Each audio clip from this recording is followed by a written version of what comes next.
What it do? Vegas Chronicles, Volume 1. Hey, as usual, you got demons out there. I know because I used to be one. This getting old. It really is. And I'm trying my best to I'm avoiding things. I don't care what nobody say, what people do and all that stuff. I'm focused on what's on my plate. Okay? I don't care about y'all. He doing this, he doing that, he on the phone, he doing it, man. Let's go, holler at shit, man. Do this. Can't nobody holler at me. I ain't doing nothing to you. None of y'all. What you scared of? Y'all act like y'all got guilty consciences or something, man. If you ain't got nothing to hide, then what I'm talking about when I speak on Vegas Chronicles of my life don't have nothing to do with you. You are of no relevance to the topic. But you still want to interject your 2 cents or you got something to say about what I do? You sideshow Bob ass mom. Y'all need to sit on the sideline like y'all been doing. Because when I was in this game, when I was putting in work, you ones that's running your mouth, you wasn't running your mouth. Because you know what's happening. I didn't do no talking in them streets. I brought it to you. And y'all know I did. And y'all know how I brought it to you. And I ain't need no gang of dudes to do it. Just me and my best friend, Mr. Guete. I came by myself. I put in a lot of work by myself. Mostly with bread. So, with that, kick rocks. Go tell my PO if you don't like what I'm doing. You been telling. Go tell him. Go ahead. And when you get through, tell whoever you talking to, I say they can kiss my ass too. Because what I'm doing is for my people, for little black and Hispanic boys. I'm doing something you cowards don't got the guts to do. Because half of y'all ain't got no reputation. And them youngsters don't respect y'all. So you can't tell no story. You don't got nothing to say. So shut up. Now, Vegas Chronicles. I keep getting you dudes a little bit of fame by even acknowledging you. And you're not even worth acknowledging. Just like you wasn't worth acknowledging when we was banging. You wasn't. We too old to be going through this. For real. So y'all need to go on and move on like I did. Go ask your leaders, can y'all move on? Huh? Go ask your honchos, can y'all live a normal life? Cause y'all take orders. Anyway, Vegas Chronicles. You know, growing up, this is like back in '88. You know, one thing about the Gerson that I noticed and how we operated was that we were so, mad and hostile because of the incident with L, and then Fuge ended up getting killed.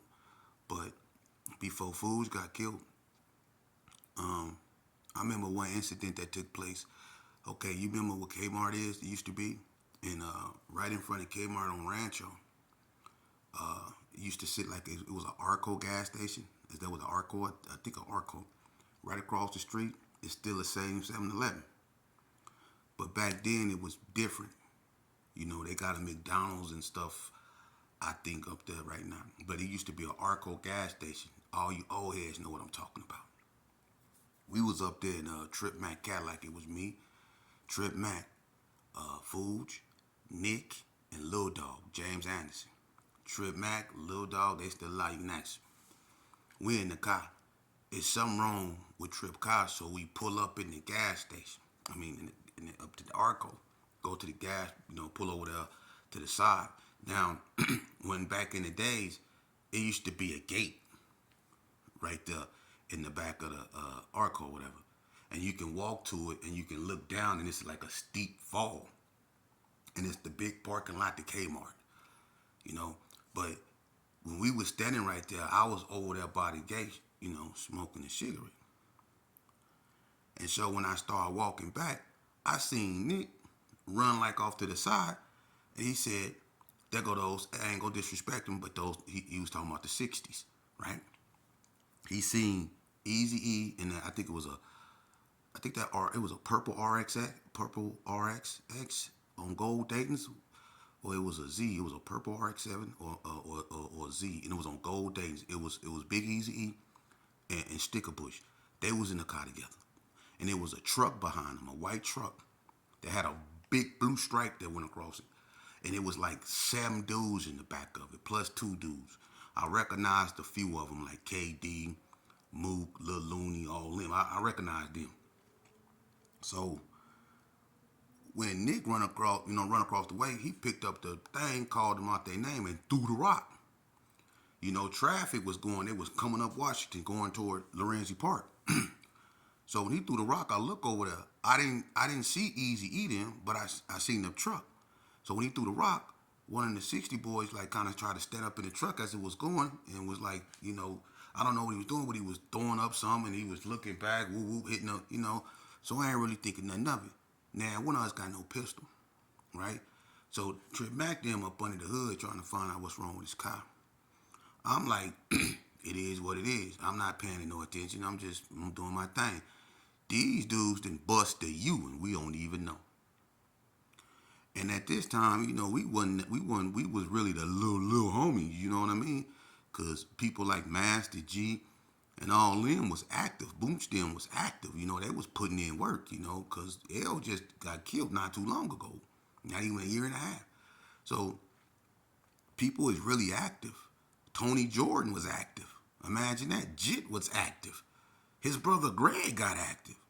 Chris was active. The other brother, Marcel, Peter Mack, little brother, got active. We was active. So when the '60s come back, the first person when I seen her when the truck pulled up, Mook jumped out. This one they was calling him Captain C. A Batman. It was Captain C, a Batman. Then he jumped out the car, out the thing. He said, "Which one of y'all threw that rock?" And Nick had another rock in his hand. So it was like, "You threw that rock at me?" And Nick didn't say nothing, but he walked too close to Nick. And Nick fired on Mook. Boom! And Mook said, "That's what I wanted you to do." And all them dudes jumped out that truck, man. And at first, I was, I've been to Elko. I got a little hot chest on me, you know what I'm saying? So I'm feeling like, you know what, I could take a couple of these cats, you know what I mean? But when they jumped out the truck and I seen how tall they was, and like that, these niggas some adults. What the? And I'm looking at Nick now like, why you do that? Look, they rushed us. We got to scrapping, right? Easy E didn't pull up. They cheering for their homeboys. Put that O on them. Put that O on them. Criminalistics. Show them what that LX at. 6x10 with the S on the end. Show them. We out there fighting, right? The fight ain't going our way. It's like we fighting adults, right? So look, Nick is the oldest. Nick dropped Mook. You know what I'm saying? But then they piled up on him. Look, they was passing me around like the cigarette I was smoking over there by the gate. They whooped me up out my spot belts, my hat. They had me out there. And look, they was whooping me so bad. I went from just getting hit going to I ain't gonna lie, I started screaming. They were whooping my ass. And then look what they do to me. To add insult to injury on my mama. You can ask the 60s. They picked me up and threw me over that gate. And it's about it's about a 9 feet drop to the, man, listen, they threw me over the gate. And when I hit that concrete, the first thing hit was my elbows. Now, I could have got up and ran, but I was just hurting too bad. I just laid there. Cause I didn't want to fight no more. I just didn't. And I can hear my homies.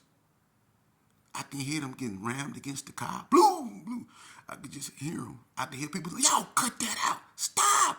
I could hear females like, "Yo, stop. Stop. Please, stop. Don't hit him with that. Stop." They tearing the homies up. I'm laying up over here in the parking lot, just a little kid with some swole ass elbows. They beat the brakes off us. And look when they left. People, they then and left, they didn't know where I was.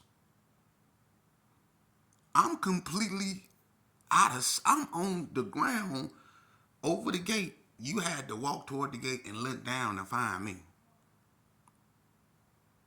So when they got in the car and they drove around the parking lot. I guess they thought I ran or something. When they drove the car around in the parking lot, they seen me laying right there in that goddamn street. And I remember them getting out. Shit, I ain't even answer. I was in too much pain. I remember Nick picked me up, and they was like, and Trip was like, man, I'm finna kill him. Trip started tripping, you know what I'm saying? We all got ooh-wee knots. You remember them ooh-wee knots? Them 6-0s put ooh-wees on our motherfucking head. So look, they put us in the car, you know, he put me in the car, we go back over Trip Mama house. We go in the house, look, I don't know where my other spot bill went. I got on one shoe. I don't know where my hat at. They didn't whoop me out my shirt. They didn't, listen, homie, I can't even keep my pants up. They whooped me out my dickies. Listen, I just needed some cold water. And when you talk about, see, that's what I mean by active. Because it don't always go your way. It don't. You dudes be out here like this tough, like this cool. You know, it's not. Them dudes could have beat us to death, man. They threw me over a fence like I'm telling you, a 9-foot, 10-foot drop. For real. We was in there lumped up. And Trip, Mac, Mama, Merlin go ask us if y'all want some of these French fries. She was in there cooking some French fries. She gonna say, I want some of these French fries. We need ice packs. We sitting up over there with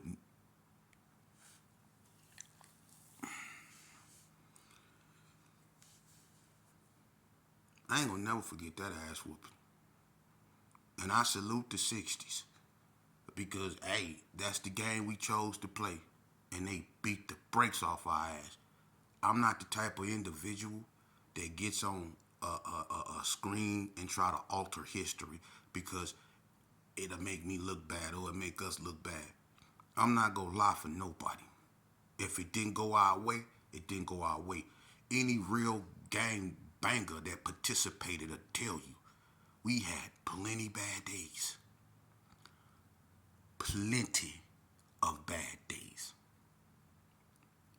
For real. Like this one, Vegas Chronicles. Me and Rocket, we together. We coming from the Brownies, right? Me and Rocky been up in the Brownies, you know, with Mad Bomber and Lap them. You know, they had a little party over there. This when Valita was going with that boy from Donna Street, Rock, I think his name was. But him and Roy Loke was over there. Roy Loke from Hard Time Hustler.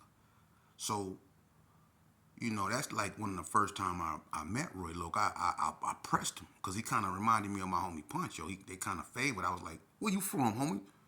He was like, I'm from Grape Street. I said, you from Grape Street? He was like, yeah. So I was like, all right, we kind of got along with the grapes. So I was like, all right, cool. You know what I'm saying? He ended up turning Hard Time Hustler in the end, but he was from Grape then. But we got full our package.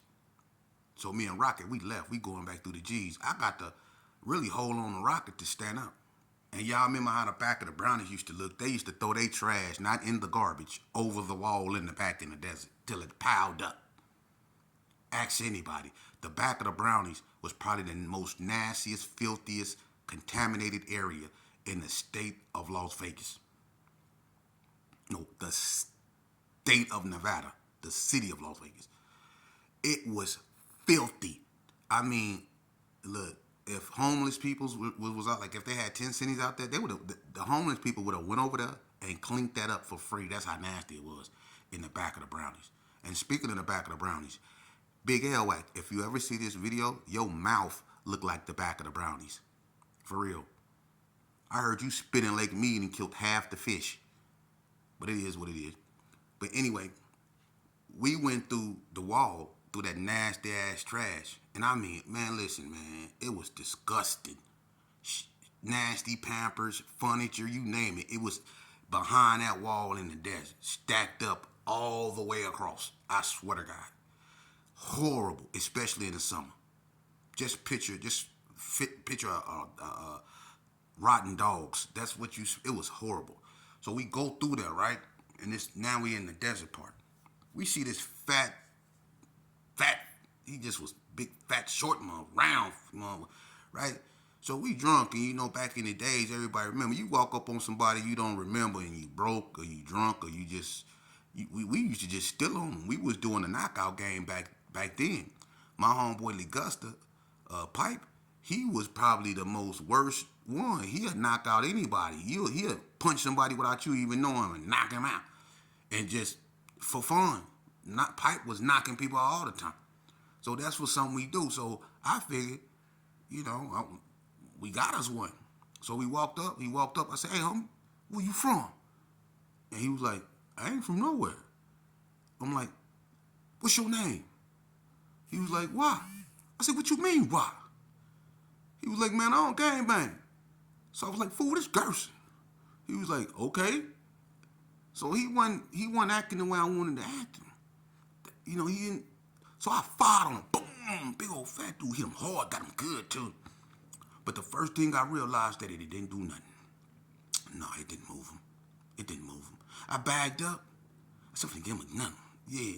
So when he grabbed his jaw like, this motherfucker hit me, rocket fired on him. Bow!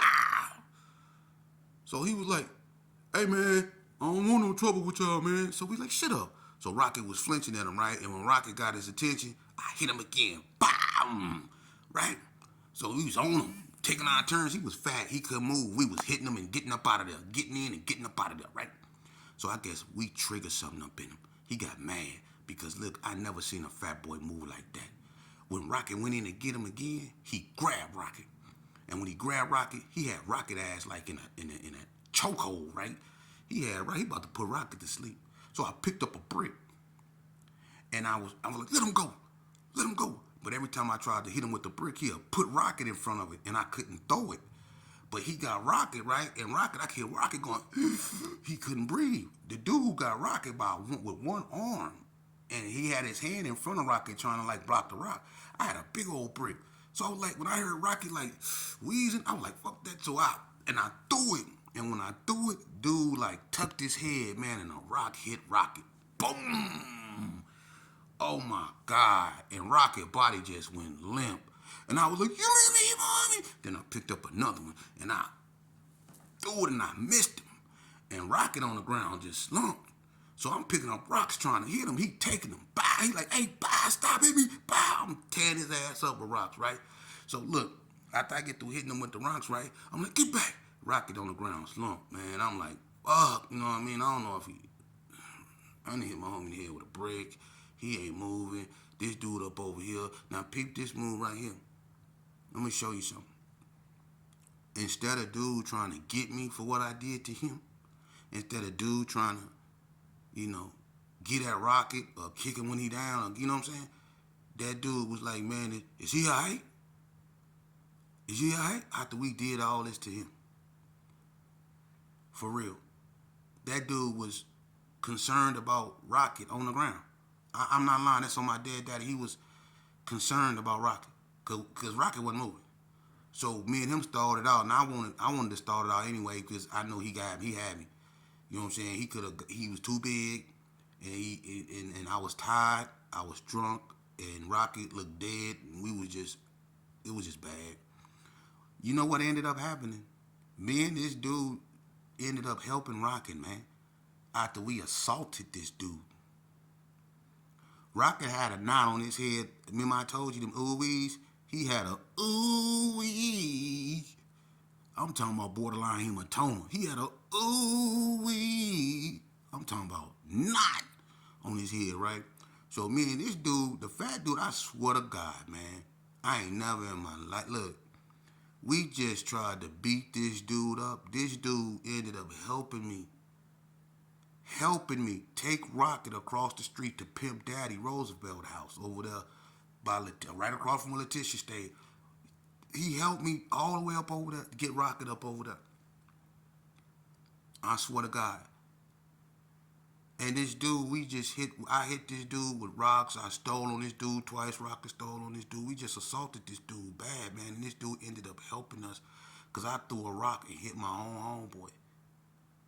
See, this real stuff. This gang stuff ain't glorious. That tell you right there. We were just dumb. Ain't nothing glorious about that. That's the stuff they don't want to talk about. You know? They don't tell you about that. They always try to make stuff look glamorous. Like, yeah, we rolled up in there. Well, nah, it don't go like that, man. Because any real person that participated will tell you, man. Sometimes things go horribly, horribly wrong, man. Like that night right there. Because I could have killed Rocket. Rocket could have been gone. And he knew it because like 3 days later, because he still had that knot, Rocket ended up chasing me down 40 block with a knife. Because he chased me down 40 block with a knife and was trying to really catch me. He had me running like, man, but that's what happened when you get out there in them streets and you so quick to try to put your hands or assault somebody, and people that's not looking for it, you force them to defend themselves. It don't go your way, and it could cost you your life. You have to understand that, man. You really do. And the youth need to understand that what a lot of people don't want y'all to know is that ain't no loyalty like that in this game we play. They won't tell you, but I will. Ain't no loyalty in this.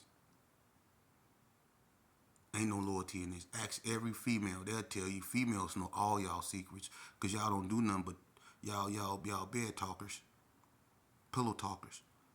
Females know all y'all business. That's why there's so many wars. See, I want you youngsters to know that wars in Vegas, I can't speak for nowhere else, but in Vegas, most wars were started over women, man. It wasn't started because we was about that life like that. Some of us was, but everybody wasn't, and we know that. It was about women. It was about, I swear to God, women ain't got more people killed than any other thing in Vegas. Women ain't got more people killed than dope. I bet that. Women ain't got more people killed than dope because women ain't started wars. Gang wars. Women. So if you really want to know the truth about this, I'm going to teach you the truth about this, but they don't want me to. See, they want you to believe that they were some type of hitters back in the days and that they did all this glorious. They didn't do none of that. Half them dudes, when the police got them behind closed doors, gave them everything they wanted to hear. A lot of them dudes wasn't even coming around. I swear to God. Some of you dudes was in the drill team with your high-stepping ass. Let's just keep this thing real. Playing the drums and all that old shit. Queen that ass dudes. Electromatic ass dudes. That's what y'all was on. Let's keep it real. How many of y'all claiming that y'all OGs was playing the drums in the Queenettes over there in Piggy's Park or the Electromatics over there in Smith Circle? Y'all was in the drill team. Let's keep this thing real, man. I'm going to give you one more. Where I almost lost my life playing with the game. I remember me and UL and Muwakil, UL, one of the realest ones I know. You know what I mean? His whole family. We really from over there. You know what I mean? I'm a Gearing baby. He off McGuire, Holcomb. You know what I mean? Me and him was together, and this we was drinking some night train. You remember this? We was drinking some night train over there on the bars by Bubba Jack. It was me and UL. And Calvin Murray pulled up. Calvin Murray had a baby mama that stayed right there next door to Jit, where Jit them used to stay. And right across from Bubba Jack. And Cal Murray, we never liked him when he was a Palmer boy, when he was with Carry Arm Security, and when he went to the Brownies. We never liked him. But on this particular day, he was coming to see his babies. He had on his uniform. Him and UL get into it. UL started calling him all kind of BITCHs. You know what I'm saying? He laughing. Talking about, yeah, yeah, come say it in my face. UL was like, I'll knock you out, take that belt off. I'll knock you out. Punk, I'll knock you out, take the belt off. You know what I'm saying? They going back and forth. So his kids come outside. So he started ignoring UL. So UL over there cussing him out, calling him out, all his name and stuff. He ignoring UL. He picked up his little baby. He got his baby at his arm. So I'm drinking the night train. I don't like the fact he ain't saying nothing back to the owner. So I threw the bottle. And when I threw the bottle at him, UL instantly started running because I guess he knew what was going to happen. When I threw that bottle, you mean when I threw that bottle at Cal Murray and it bounced off the wall and hit him and that baby? Hey, look, and he a security guard. I threw the bottle, right? It bounced off the wall, hit him and the baby. The baby said, eh. He dropped that baby. UL was already gone. We was headed toward the alley running. Remember that? Man, we get by L House. He got the blowing. Boom, boom, boom, boom, boom, boom, boom, boom, boom, boom. I mean, man, look, I'm talking about blowing. And if them cars, because L Cadillac was still parked right there, the gray photo with the white top was still parked right there. Calvin Murray was blowing on us. Boom, boom, boom, boom, boom, boom, boom, boom, boom, boom, boom, boom, boom, boom, boom. Blowing. We was gone. You know what I mean? Gone. You know, but I can feel the bullets coming. You know, he was trying to hit us. See? Play stupid games, you win stupid prizes. You know? So I'm telling you that for a reason, man. And I'm using my experience to educate you. You know? Don't play with this game.